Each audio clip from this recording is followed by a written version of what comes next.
Hello, everybody. Welcome back to the Mannix Factor. I'm Mannix. Thank you for rocking with me on this day or night or whenever you're watching this. Just thank you for taking a moment out of your time to spend with me. And as always, feedback or anything, leave it in the comments. Please like and subscribe.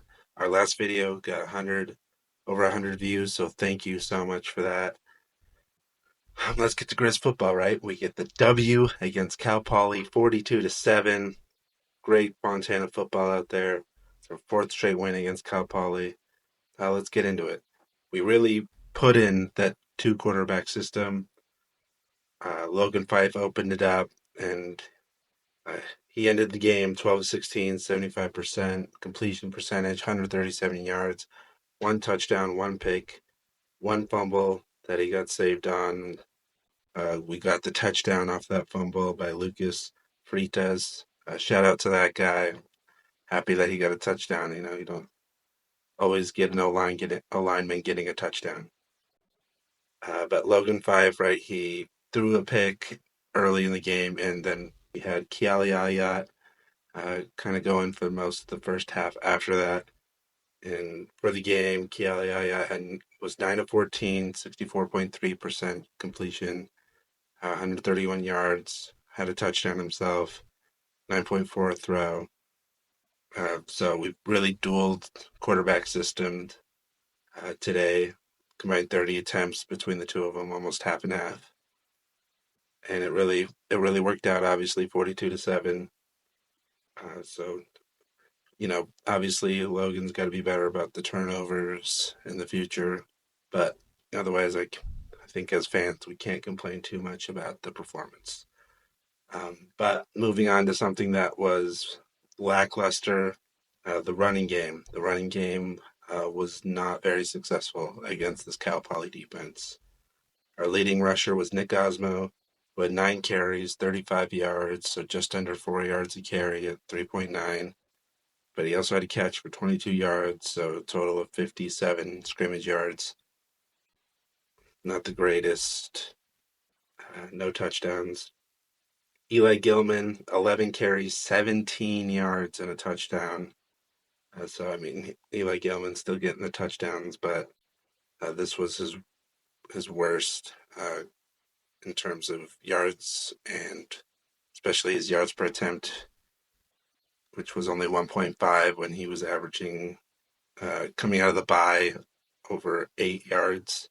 It is now down to 7.3, which is still second in all of the FCS, but it, obviously still not a performance you want to see out of him. Although that touchdown, it puts him tied for 7th in rushing touchdowns in all the FCS. So I remember in my last video, I did think he was going to have much more of a bounce back game. I ended up being wrong, but I'm not really sure. We'll get to the opponent. I'm not going to make the same prediction I did last time. I think he'll do better than this, but I don't know if he'll be quite what we've been seeing all year. Moving on to our third running back, Stevie Rocker Jr., 5 carries, total 6 yards, but he had to rushing touchdown himself. And then he also had a catch for 34 yards. So, glad to see him get a touchdown too. But like I said, overall, the yardage, not our best rushing wise. Going on to the receivers, this one I did get right. Keelan White had a bounce back game, leading the receiver room. 6 catches on 8 targets, 75%, 73 yards, 12.2. Every time he catches that football, he's going at least 12.2 yards. And he got that elite touchdown catch, super electric. It was super awesome to see on TV. So shout out to him for that catch. Moving on to Xavier Harris, 3 catches on 5 targets, 60%, 50 yards, so 16.7 anytime he's getting that football. A touchdown. He did have a rush for a loss of 2 yards, but the run game was not our best today, as I said earlier. Aaron Fonts, 2 receptions, 3 targets, so pretty low targeted game for Fonts, but 67% completion, 24 yards, so he's getting 12 yards a catch. And then Drew Deck, 2 for 2, 100% completion percentage, 22 yards, 11 yards a catch. So uh, that's back to back. I believe that Drew Deck has been, anytime we've targeted him, he's been perfect. So that's really good to see. Moving on to Sawyer Racanelli, 2 catches on 2 targets as well, 100%, 19 yards, so 9.5 a catch. Eric Barker had 1 catch in this game for 12 yards, had to shout him out. And then Junior Bergen, in receiving, not his day. 3 receptions on 4 targets, 75%, 12 yards only, 4 not. But he came big in another way. As you all know, if you watch the game or follow anything on follow the Griz football, 84-yard punt return. So happy to see him get that, really returning to that form. Hopefully we can see him do it here in Missoula sometime this season, or if we make the postseason, in the postseason. So overall, the receiving, Keelan White, big, Junior, receiving wise, not where he probably wanted to be, but really electric on the punt return. So overall, I can't complain. Moving on to kicking, very kind of minimal note on Ty Morrison. He made all the extra points. There wasn't really any other field goals attempts otherwise, so no complaints, right? Made the PATs, so all good there. Now let's get into that defense. Let's start with our top tacklers. Jackson Lee, 9 total tackles, 4 assisted, 5 solo, had a tackle for loss for 2 yards, and had a forced fumble that was recovered by Trevin Grandy. Just a great play by our defense. Moving on to linebacker Ryan Tyrrell, 9 total tackles, 2 assisted, 7 solo, had 1 tackle that was also a sack for 2 yards. Vi Cajo, 5 total tackles, 3 assisted, 2 solo. So those were our top 3 tacklers, doing a really good job of making sure to get the guy with the football. Now I'm going to highlight 5 defensive players that made big plays. Krishawn Gordon had an interception. Riley Wilson, 2 tackles for loss, 11 yards. One of those was a sack for 8 yards. Henry Newsey, I believe I'm saying that right. 2 tackles for loss for 5 yards. One of those was a sack for 4 yards. Garrett Hudstead had an interception. And then Tyson Restad had 1 sack. That was only for a loss of 1 yard, but a sack is still a sack. Total defense, 4 sacks, 11 tackles for loss, and 2 interceptions. And we held our opponent to under 10 points. So it's an amazing performance. Real Griz defense right there.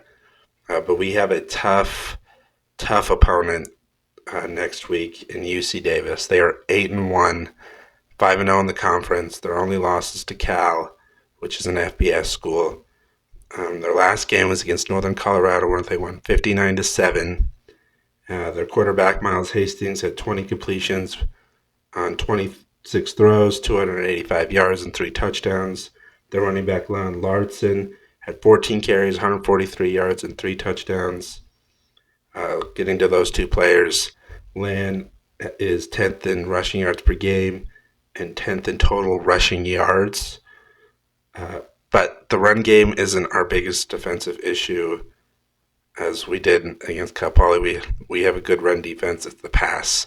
And unfortunately, they have a lot this week.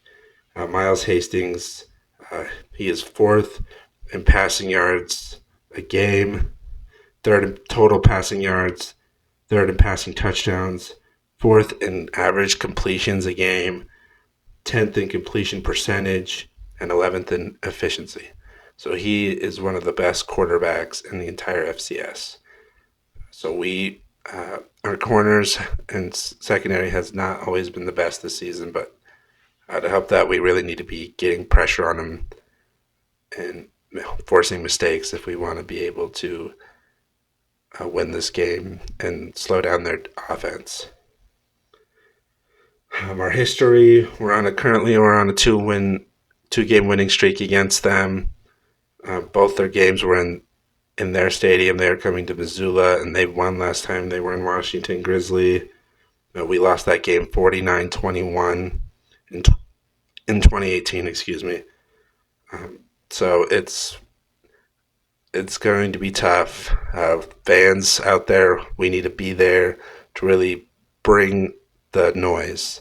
We're going to be pivotal in helping this team win by forcing those false starts and making it even harder on this really good offense. And it will be really good to have that momentum going in to the Brawl of the Wild in a couple weeks, because Montana State is undefeated right now, so they are going to be a tough opponent when we go there in Bozeman.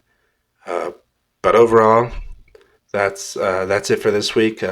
Thank you guys for watching, and peace out.